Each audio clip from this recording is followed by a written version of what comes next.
All right. Good morning. I want us to do a quick review of this last part of fundamentals. On the board are the three basic what?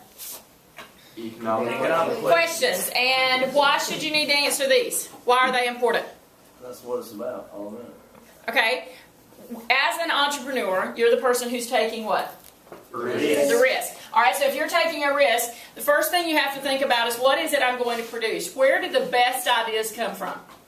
Where did we say yesterday? When you need something, when your back's against the wall, as we watched that video yesterday about poop to profits, when your back's against the wall and you've got to figure out a way around it, then we start seeing a lot of ingenuity, a lot of ideas. Once you've decided what needs to be produced, you've got to decide how are you going to produce it, and then more importantly, I think as far as the success of your business is the for whom. Why should that matter, Gunnar? Why does for whom matter? Because if you're producing something to make money, then if you don't take for whom into question, then why are you producing? Okay, exactly. If you're producing it to make money, in our economy, making money in a mixed market economy is all based upon what? How will I make money? How will the gentleman in the video yesterday make money? He can only make money if people buy it. So you've got to keep in mind your consumers, where we'll be heading into in microeconomics. Is it demanded? Is it something they want? I don't care how great you think the product is. If it's not something the people want, then your beautiful, terrific product can sit on the shelf and collect dust. So the for whom is very important. Does it differ from one town to the next? For whom? Yeah. Yes. Can you set different prices determined by where the business is located? Yeah. Absolutely. What's the average haircut cost here? $10. $12. Okay, $10 to $12 for you gentlemen, and a basic haircut. We won't go into us ladies. It takes a lot more for us. So, $10 to $12. Do you think you could get that in Buckhead, Atlanta? No. No. What do you think an average haircut for a guy is going to cost there? 20. minimum, and possibly even more than that, because of the for whom. That part of Atlanta is one of the wealthier parts of Atlanta, and you're simply not going to find a hair salon most of the time that's going to do haircuts for men for less than $20. And you've got to consider those people are willing to pay that. All right, so let's look at the three economic systems. We've already talked about them briefly. Let's review them. In a command economic system, who's in charge? The government. How can I remember that? They're commanding you. Think about a dictatorial style leadership. They're commanding that you do certain things. So in a command economy, what does the government do? Okay? So the government answers all three of the basic questions, doesn't it? The government decides what will be produced, how it will be produced, for whom it will be produced. What's the good thing about being in a command economy like the people in Estonia with the piano company originally? You know you're going to have a job. You know you've got a job, so there's security. You know you're going to have money, so there's your stability. You've got security and stability. What about everybody in the country? Does everybody have a job? You've got equity because everybody's got something going on thanks to the government. All right, what's the drawback of a command economy then? Job and freedom. No freedom, no competition, No growth. no growth, no motivation to be the best you can be. Like in that Dairy Do we looked at yesterday, the gentleman worked very hard to make sure he had the best product so that he could be competitively head and shoulders above his other competitors to be able to reap in the larger amount of profit for himself. In a command economic system, there's no need to try to be any better than anyone else because you're not going to get paid any more than anyone else. You're going to get that basic amount. All right, so conversely, market economic systems.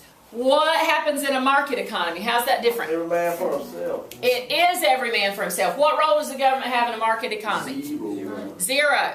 Well, that sounds awesome. No government telling you anything to do. What's going to be the drawback of that? Raise your hand. What's the drawback of no government intervention? Chase. Risky. Why is it risky? Because you're not guaranteed anything.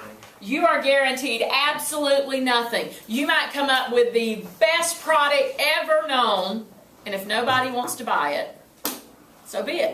What else is risky about a market economy with no government? No government intervention. It's not as high quality like the FDA and all that. Okay, so there would be no FDA. What is the FDA, Kyle? We don't have any government benefits. demonstration in Chase, you said what? You don't have any government benefits like roads or anything like that. Ah, so public goods and services, which are paid for through the government currently for us, would be non-existent. Who would pay for the roads, like the road out in front of our school? We would. If We would? wanted it, if it was important enough to us. If it was important enough to us. So imagine me as your teacher, because I'm paid by the government through tax dollars that are collected from you. Do you get a choice on taxes? No. I had to go yesterday and get my taxes filled out. Did I have a choice about that? Could I sit there and just throw out numbers I wanted to throw out to her? No. I had to use the forms that were given to me, and I have to pay taxes according to the income that I made. So, in looking at that, if I walked into all of you here today and said, okay guys, yesterday was the last day of February, today's first day of March, and guess what? I need pay. And so there's 23 of you in here, and it's $100 a month, so please remind your parents that my pay's due today. How well do you think I would get paid? Not real good.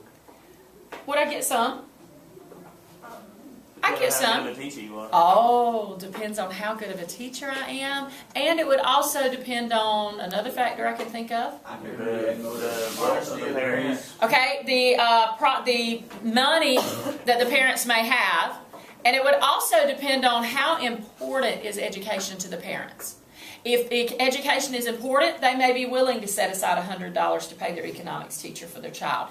If education is not important, and I've told lots of students over the years whose parents did not think education was important, they actually encouraged them to drop out of school, then they would certainly not be willing to pay me, and particularly if they had very little money to begin with. So there would be no provision of public goods and services. Those would all be issues to be thought about in a market economic system. But lots of competition, lots of motivation to go out and do your best. You can become a capitalist, go out and come up with an idea and make as much money as you want. Remember the guy yesterday on the video? His goal was to sell about 30 grand, and what was he hoping to get? 1.5 million is actually where he was headed for the year the video was made. All right, so in this particular scenario, what happens with freedom? Command or market? Where would I get the most freedom? Market. I would get it in a market economy. Security. Command. Everybody's going to have a job. Equity. Command. Everybody will have some money.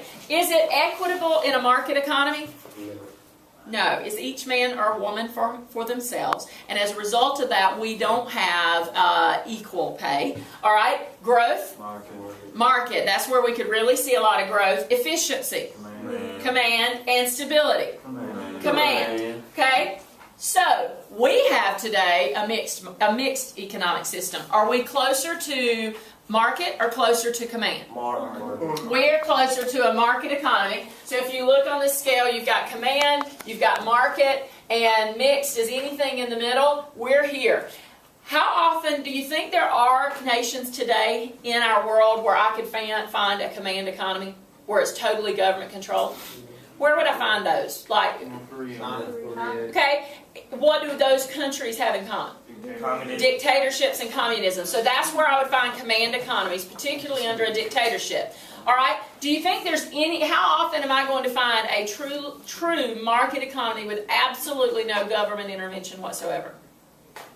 I really, truly can't speak of a single place that I know of today that is an organized nation that is truly, fully market with absolutely no government intervention. I won't say it doesn't exist because I don't know everything, but it's very hard to find a nation where there's not at least some form of government intervention that comes in. All right? So, looking at mixed economic system, very few pure command or market economies today. Most are based on various combinations. Now, what does the government do for us in our market economy? All right, in our market economy, we get our public goods and services like roads and schools and those sorts of things. It redistributes income. It takes from those who make money and gives to those who don't. That's called transfer payments. If you don't have a job yet, you'll learn all about it when they start taking it out of your taxes. It protects our property rights, and it resolves our market failures. All right, so we're going to watch a short little video clip on market economies and command economies so that you can see the differences in those. Any questions?